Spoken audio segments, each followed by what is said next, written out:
Assalamualaikum everyone and welcome back to my YouTube channel Engineering Experts. Today we have an exciting topic to explore Commonwealth Scholarship. If you are dreaming of pursuing higher education in the United Kingdom, then this video is for you. तो आज की इस video में मैं discuss करने वाली हूँ Commonwealth scholarship के बारे में कि वो क्या है, कौन कौन इसमें अप्लाई कर सकता है और क्या क्या इसके इनक्रेडिबल बेनिफिट्स हैं और उसको अप्लाई कैसे करना है। तो कॉमनवेल्थ एक प्रेस्टिजियस इंटरनेशनल स्कॉलरशिप प्रोग्राम है जो कि यूके की कॉमनवेल्थ स्कॉलरशिप कमीशन फंड करती है। 1916 से CSC 30,000 से ज़ायद इंडिविजुअल्स को यूके में पढ़ने के लिए, स्किल्स हासिल करने के लिए, नॉलेज हासिल करने के लिए और तरक्की के इल्मी तरक्की जो है उसके चैलेंजेस से निपटने के लिए एक नेटवर्क बनाने के लिए फंड्स फराहम करती है। इस स्कॉलरशिप का मकसद तरक्की को फ़रोग देना और कॉमनवेल्थ कंट्रीज़ के दरमियान कनेक्शन को मजबूत बनाना है। ये जो पोर्टल है ये 17 अक्टूबर 2023 तक ओपन होगा फॉर एप्लीकेशंस। तो अब हम बात करते हैं इसकी एलिजिबिलिटी क्राइटेरिया पे। तो इस स्कॉलरशिप में अप्लाई करने के लिए you must meet HSC eligibility. जो इसका HSC का एलिजिबिलिटी क्राइटेरिया के साथ साथ आपको CSC की रिक्वायरमेंट भी जो है आपको मैं आगे बताती हूँ क्या है, उसको मीट करना पड़ेगा। इसमें दो हैं आप। तो सबसे पहले आपका पाकिस्तानी या आज़ाद जम्मू कश्मीर की जो आपके पास नेशनलिटी होनी चाहिए, या परमानेंट आप रेजिडेंट हो पाकिस्तान के या आज़ाद जम्मू एंड कश्मीर के। जो जिसके पास डुअल नेशनलिटी होगी वो एलिजिबल नहीं होगा। फॉर मास्टर्स की स्कॉलरशिप के लिए आप जो एप्लीकेंट है उसके पास first division in 16 year of bachelors और master degree in the relevant field of study. आपके पास एक फर्स्ट डिवीजन की बैचलर्स की डिग्री होनी चाहिए। और PhD स्कॉलरशिप के लिए जो एप्लीकेंट है उसके पास first division in 17 to 18 years masters MPhil MS की डिग्री होनी चाहिए रिलेवेंट फील्ड में। जो कैंडिडेट जिनके सेकेंड और थर्ड डिवीजन में है उनके लास्ट टर्मिनल डिग्री है उसमें जिनका सेकेंड और थर्ड डिवीजन है वो इसमें नहीं अप्लाई कर सकते, वो एलिजिबल नहीं है इसके लिए।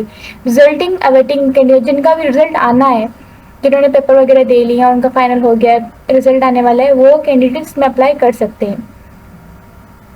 जो सारे भी एप्लीकेंट्स हैं उनको रिक्वायर्ड है कि वो प्रोवाइड करें हेड टेस्ट स्कोर। जो उनको हेड के स्कोर जो है 100 में से 16 मिनिमम होना चाहिए। पहले 50 था लेकिन अब उनका क्राइटेरिया चेंज होकर 100 में से 60 उनके हेड के टेस्ट में स्कोर होना चाहिए।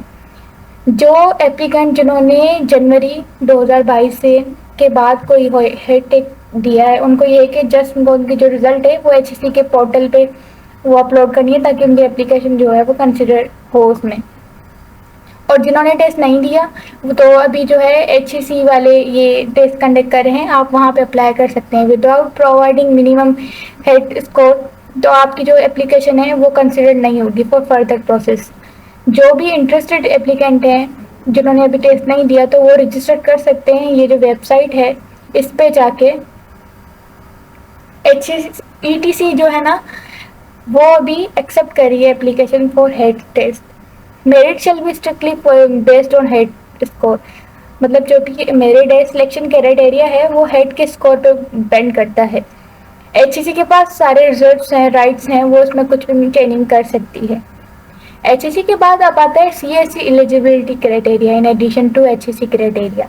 तो applying for this scholarship you must भी आपको अवेलेबल होना चाहिए यूके में स्टडी करने के लिए, अपने एकेडमिक स्टडीज़ के लिए स्टार्ट करेंगे जो कि होगी सितंबर 2024, मतलब 2024 के सितंबर तक आप अवेलेबल हो के वहाँ जा सकें और पढ़ सकें।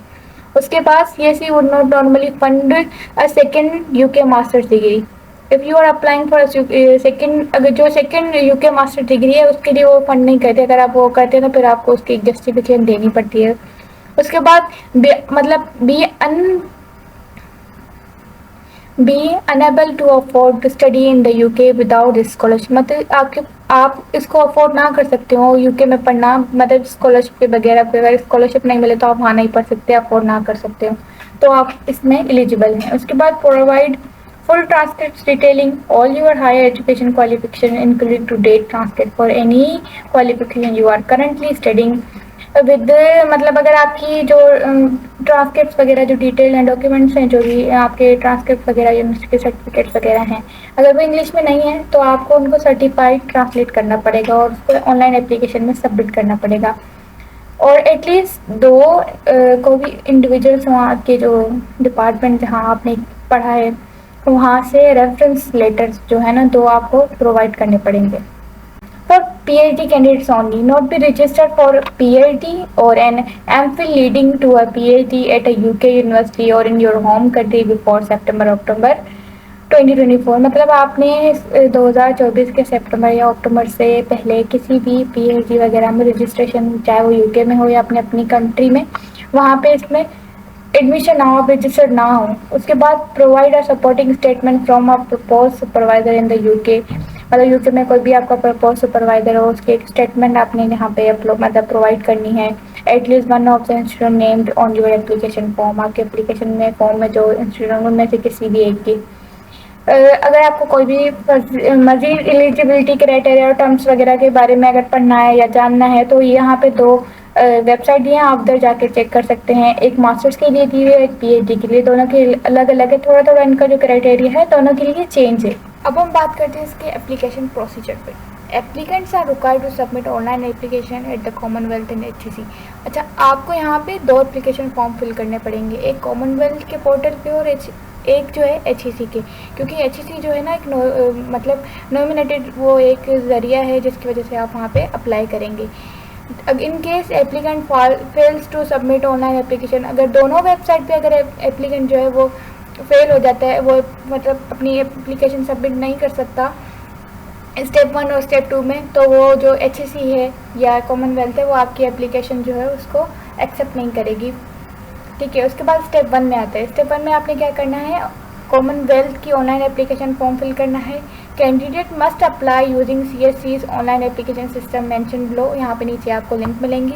PhD के लिए अलग है और मास्टर्स के लिए अलग है। ठीक है, यहाँ पे जाके आपने अपना फॉर्म फिल करना है। ठीक है, the CSC is unable to accept any application that not submit by the online application system और आफ्टर द क्लोजिंग डेट। अगर आपने कोई भी ऑनलाइन एप्लीकेशन फिल नहीं की तो CSC जो है वो आपकी एप्लीकेशन जो है वो एक्सेप्ट नहीं करेगी, या तो आपने उसको डेट के बाद उसको फिल किया है या अनकम्प्लीट होगी कुछ भी, तो वो आपकी कंसिडर नहीं की जाएगी। सबमिट ऑनलाइन सिस्टम जो है आपकी वो एक्सेप्ट नहीं करेगी जो CSC है।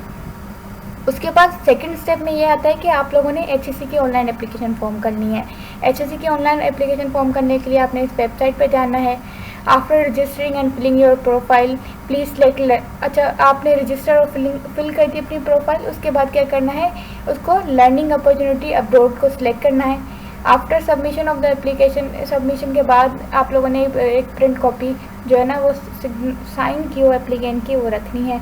HEC ऑनलाइन पोर्टल जो है वो आपका 17 अक्टूबर 2023 को शाम को 4 बजे पाकिस्तानी टाइम पे वो क्लोज हो जाएगा। बिफोर अप्लाइंग काइंडली अप्लाई करने से पहले आपको क्या करना है, अपनी जो HEC की प्रोफाइल है उसको अपडेट करना है। उसमें अपनी लेटेस्ट ईमेल लगानी है, फ़ोन नंबर लगाना है और अपनी इन्फॉर्मेशन जैसे एड्रेस वगैरह जो भी इन्फॉर्मेशन है वो आपने अपनी अगर अपडेट नहीं की तो कर दें हम, अगर आपने चेंज की है या कुछ। उसके बाद you are advise to complete and submit your application as soon as possible. आपको मतलब यही एक एडवाइस है कि आप जल्दी से जल्दी अपनी एप्लीकेशन जो है वो फिल कर लें, क्योंकि जैसे ही डेडलाइन करीब आएगी तो जो उनकी वेबसाइट उसमें मसले हो सकते हैं, मतलब हैंग सकती है, बिजी हो सकती है, इस तरह के कुछ मसले आ जाते हैं। तो ये बेहतर है कि आप उसको पहले ही सबमिट कर लें। इंपॉर्टेंट नोट्स में applicant without submitting both Commonwealth application form and HEC will not be entertain in any case. अगर आपने दोनों ही फॉर्म फिल नहीं किए तो आपकी फर्दर जो है ना प्रोसेस के लिए आपकी एक्सेप्ट ही नहीं होगी, इंटरटेन नहीं होंगे आपने अगर कंप्लीट नहीं की। तो जाहिर सी बात है एप्लीकेशन जब कंप्लीट नहीं होगी तो आपको फर्दर प्रोसेस किस तरह होगा। Keep a copy of your HEC online application and Commonwealth online application after successful submission to relevant portal। आपने एक अपने पास एक प्रूफ की तरह एक अपने पास इनकी कॉपी रखनी है। हार्ड कॉपी तो copy of HEC application form along with relevant academic documents है, transcript equivalence of foreign degree, statement of purpose, research पर जो प्रपोजल है, कॉपीज ऑफ CNIC और डोमिसाइल सब हमने अपने पास रखनी है जो आपके पास हो, जो इसमें सबमिट होंगे, सारे डॉक्यूमेंट्स आपके पास हों। And submit commonwealth scholarship form आपके पास प्रूफ होना चाहिए minimum 2 references and placement letter का। May keep saved for applicant on record, आपके अपने रिकॉर्ड के लिए ये सारी चीज़ें होनी चाहिए। और आपको कोई भी हार्ड कॉपी जो है ना वो HSC को सेंड नहीं करनी, उनका शेयर नहीं की। सारा इनका प्रोसेस जो है वो ऑनलाइन है, कुछ भी आपको हार्ड कॉपी में कुछ भी सेंड करना नहीं पड़ेगा। उसके बाद अहम कुछ नोट्स हैं जिसमें HSC endorse and equal opportunity, हाँ इसमें जो फीमेल का रेशियो है वो 45% है, मतलब बाकी जो 55% है वो मेल्स का है और 45% जो है फीमेल्स का रेशियो है कि इनकरेज किया जाता है फीमेल्स को इसमें अप्लाई करने के लिए। जो HSC का ऑनलाइन पोर्टल है वो जो है उनकी जैसे ही डेडलाइन आएगी तो वो बंद हो जाएगा। देयर आफ्टर कैंडिडेट जो है ना वो इसमें अप्लाई नहीं कर सकते। इनकम्प्लीट एप्लीकेशन और नोट सेव्ड और जो भी हैं वो एक्सेप्ट नहीं की जाएंगी। उसके बाद please note that HSC the only facilitating role, हाँ जो HSC है वो उसमें कोई भी आपको फंडिंग नहीं करेगी, फाइनेंशियली आपके मतलब जो पैसे वगैरह आपको ज़रूरत हो वो ये नहीं देगी। वो तो डोनर जो कंट्री है कॉमनवेल्थ का UK वो आपको इसमें प्रोवाइड करेगा। जो HSC है वो जस्ट एक नॉमिनेशन प्रोसेस के लिए आपके पास फैसिलिटेट करती है आपको, और वो कोई भी आपको फंडिंग्स फाइनेंशियली फंडिंग्स जो है वो प्रोवाइड नहीं करेगी। In case of submitting false information, अगर आपने कोई भी झूठी उसमें इंफॉर्मेशन दी है, कुछ भी गलत दिया है, तो आप जो है किसी भी टाइम स्कॉलरशिप के जो प्रोसेस है किसी भी प्रोसेस में आप टर्मिनेट हो जाते हैं, आपको निकाल दिया जाएगा, आपकी जो है एप्लीकेशन है उसको कैंसिल कर दिया जाएगा। जो एप्लीकेंट है वो खुद रिस्पॉन्सिबल है कि वो अप्लाई करे, दोनों ही HSC और कॉमनवेल्थ के पोर्टल पे उनकी एप्लीकेशन फिल करे उनकी डेडलाइन से पहले। और आप याद रखें इसकी डेडलाइन जो है वो 17 अक्टूबर 2023 है, उससे पहले आपको इसका फॉर्म जो है वो फिल कर लेना है। So there you have it, a comprehensive guide to Commonwealth scholarship if you are eligible and dreaming of studying in the UK. Don't miss out on this incredible opportunity.